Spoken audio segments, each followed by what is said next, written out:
nunca deixou de fazer nada na vida porque o seu peito doeu, ou porque o seu braço doeu, ou porque a sua perna doeu. Você deixou de fazer alguma coisa na vida porque alguma coisa aconteceu aqui dentro do seu cérebro. Você está obtendo os resultados que você gostaria de obter na sua vida. Se eu lhe perguntar o que é sucesso, o que você responderia? Se eu perguntar para um amigo seu, provavelmente a resposta será diferente, não é verdade? Sucesso significa coisas diferentes para diferentes pessoas. A definição que nós vamos usar é uma definição que vai servir para todos nós. Sucesso é conseguir o que você quer. O que é diferente de felicidade. Felicidade é querer o que você conseguiu. Para você ser feliz, você não precisa de mais nada. É só aceitar o que você tenha. Isto não me impede de continuar almejando outras coisas na vida. Só que, infelizmente, as pessoas confundem sucesso com felicidade. Eu não sei lhe ensinar a ser feliz. Agora, sucesso, sim, é uma ciência. Do mesmo modo que você aprende física, que você aprende química, você pode aprender a ser bem-sucedido. Imagine que eu colocasse aí onde você está assistindo esse vídeo, uma tábua de 40 centímetros de largura e 10 metros de comprimento. Eu colocasse no chão e solicitasse que você andasse nessa tábua, de um lado para o outro. Você conseguiria? Provavelmente sim, né? Não tem problema nenhum andar de um lado para o outro. Agora eu pegaria essa tábua e colocaria essa tábua entre os dois prédios mais altos de Nova York, 108 andares. E agora eu solicitaria que você atravessasse essa tábua de um lado para o outro. Você faria? Provavelmente não. Mas fisicamente você consegue fazer. Você não fez lá, não andaria no chão? O que acontece? Imediatamente vai aparecer no seu cérebro o chamado self-talk. Olha, você vai escorregar, ó, você vai cair, ó, vai ventar, não é verdade? Você nunca deixou de fazer nada na vida porque o seu peito doeu, ou porque o seu braço doeu, ou porque a sua perna doeu. Você deixou de fazer alguma coisa na vida porque alguma coisa aconteceu aqui dentro do seu cérebro, não é verdade? Sabe como é que eles treinam o elefante? Eles pegam uma corda, amarram no elefante, amarram numa árvore. Ele tenta sair e não consegue. Tenta sair e não consegue. Tenta sair e não consegue. Ele desiste. Isso quando ele é bebê. Aí ele cresce pensando que ele está amarrado numa árvore. Quando ele já é adulto, o palhaço amarra uma corda nele, amarra na perna do tamborete, da cadeira lá. Ele continua pensando que está amarrado numa árvore. Nós podemos fazer a mesma coisa com pulgas. Você coloca a pulga dentro de um jarro, fecha o jarro. A pulga não gosta de ficar dentro do jarro. Ela pula, volta, pula, volta. Ela bate na tampa do jarro, até que ela começa a se machucar, ela começa a pular um pouquinho mais baixo. Depois que ela está fazendo isso, você vai lá e tira a tampa do jarro, ela nunca mais pula fora do jarro. Você não está acreditando? Faça experiência em casa. Não precisa fazer experiência em casa, é só olhar no espelho. Quantas coisas que você codificou na infância, que você continua carregando com você. Então nós temos que voltar lá e reestruturar essa criança. E como que isso foi estruturado neurofisiologicamente? Do seguinte modo: na base do seu cérebro, você tem uma estrutura chamada substância reticular ativadora ascendente, que é abastecida pelo saldo exergônico do bioquímico celular. Estou falando difícil. O que é isto?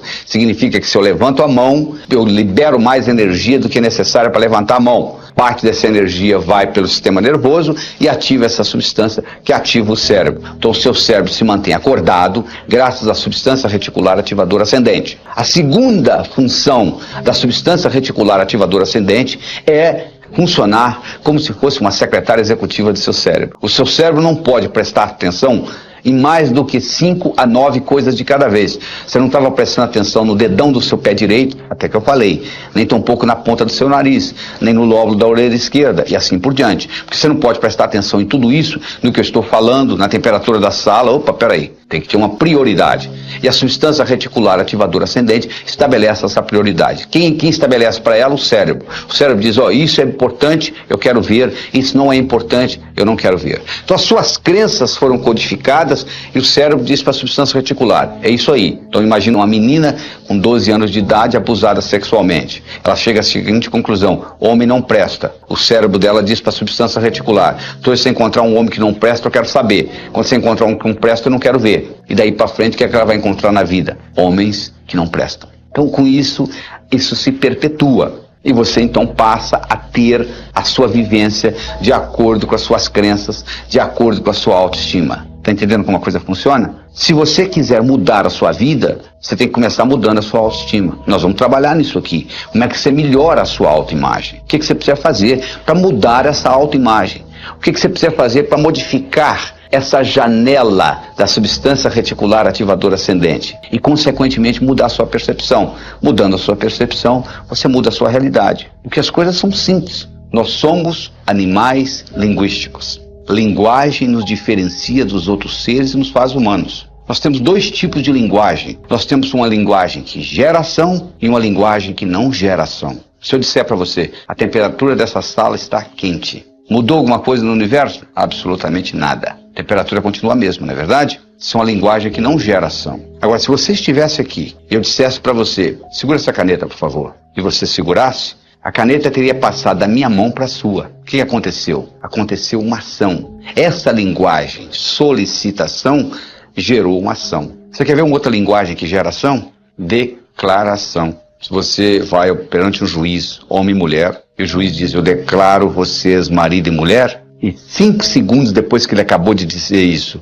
você levanta a mão e diz assim, sou juiz, eu não quero me casar mais. Sabe o que ele vai dizer para você? Agora é muito tarde, você agora tem que se divorciar, porque eu já declarei, eu já criei uma realidade jurídica na sua vida, através de uma declaração. Então vamos analisar isso mais cuidadosamente. Imagine se ao invés do juiz, você fosse no seu vizinho que é bancário e pedisse a ele para lhe casar. Você acha que ficaria válido? Claro que não. Ele não tem autonomia, ele não tem autoridade para declarar marido e mulher, não é verdade? Então, para você ter uma declaração, você tem que ter autoridade. Segundo, tem que acontecer no aqui e agora. O juiz não diz, eu declaro que vocês serão marido e mulher. O juiz diz, eu declaro que vocês são. E terceiro, tem que ser positivo. O juiz não declara, eu declaro que vocês não são mais solteiros. Isso não é declaração. A declaração é no positivo, é no aqui e agora, e alguém que tem autoridade. Agora eu lhe pergunto, quem tem mais autoridade sobre você? Você. Quando você tinha 5 anos de idade, não. Seu pai, sua mãe, seus irmãos mais velhos, sei lá quem. Mas hoje, ninguém tem mais autoridade sobre você do que você. Então você tem a possibilidade de recriar você linguisticamente. Esta é a verdade. E como é que você recria você linguisticamente? Declarando. Eu declaro que sou inteligente. Ser, fazer, ter. As pessoas pensam que é o contrário. Se eu tivesse inteligência, não. Eu declaro ser inteligente. Eu passo a fazer o que gente inteligente faz. Eu passo a ter inteligência. Eu declaro ser próspero. Eu passo a fazer o que gente próspera faz. Eu passo a ter prosperidade. Por isso que o ser vem antes do ter. Porque se você tiver o ter sem o ser, não pertence a você. Eu declaro ser a força criadora na minha vida. Significa que tudo que ocorrer de bom e tudo que ocorrer de ruim, eu sou responsável. Eu declaro ser saudável, fisicamente, mentalmente, emocionalmente, espiritualmente. Eu declaro ser sincero para comigo mesmo. Eu declaro ser livre. Significa que eu sou livre, você é livre. Eu tenho direito de pensar o que eu quiser, você tem o direito de pensar o que você quiser. Então, à medida que você vai fazendo isto, você vai mudando a cibernética do seu cérebro. O seu cérebro trabalha ciberneticamente. Cibernética é a disciplina que estuda sistemas autônomos. Se eu coloco um ar-condicionado numa sala, e coloco um termostato no ar-condicionado dessa sala, e coloco uma temperatura 21 graus Celsius, eu coloquei inteligência numa máquina. Sabe por quê? O ar-condicionado dessa sala vai ligar e desligar, independente da minha presença física. Sabia disso? Independente da minha presença física. Porque agora ele vai usar a temperatura da sala como retroalimentação. Nós também temos os nossos termostatos. Você tem um termostato para dinheiro. É como se tivesse escrito em letra invisível na sua testa o quanto que você vale por ano. É isso que você está ganhando. Você tem um termostato para saúde, você tem um termostato para relacionamentos, e você pode modificar esse termostato através da linguagem e através da visualização. Se você visualiza e sabe visualizar com nitidez, se você sabe visualizar a cores, isso tem um impacto enorme nesse termostato. Deixa eu contar para você uma história com relação a termostato. Era uma vez um indivíduo que era um corretor de imóveis, o melhor corretor de imóveis que você poderia encontrar. Ele só ganhava $30 mil por ano. Nos Estados Unidos isso não é muita coisa. Um dia ele foi hipnotizado. Durante a sessão hipnótica descobriu-se que quando ele tinha 7 anos de idade o pai dele tinha morrido e a companhia para a qual o pai trabalhava tinha dado uma cerimônia e tinha convidado ele e a mãe e tinha havido um discurso de quanto o pai dele tinha sido honesto, trabalhador, dedicado, etc, etc, etc. E foi dado à mãe um envelope que era o seguro de vida do pai. Que ela abriu o envelope, tirou o cheque, $30 mil, e ele com 7 anos de idade olhou e concluiu. Um indivíduo honesto, trabalhador, dedicado, vale $30 mil por ano, ele concluiu.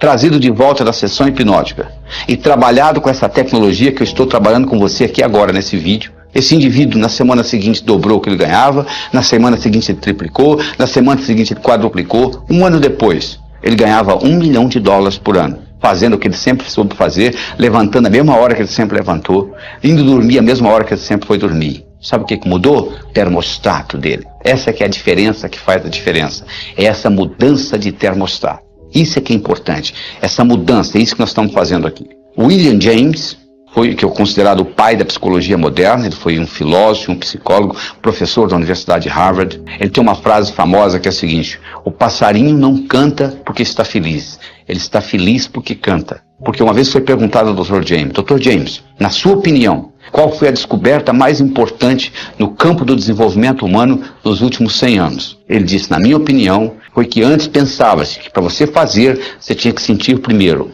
Agora nós sabemos que o contrário também é verdadeiro. Você começa a agir e o sentimento aparece. Então não fique esperando que o sentimento apareça para você começar a executar. Comece a executar que o seu termostato vai mudar. Você começa a modificar isso e um termostato modifica.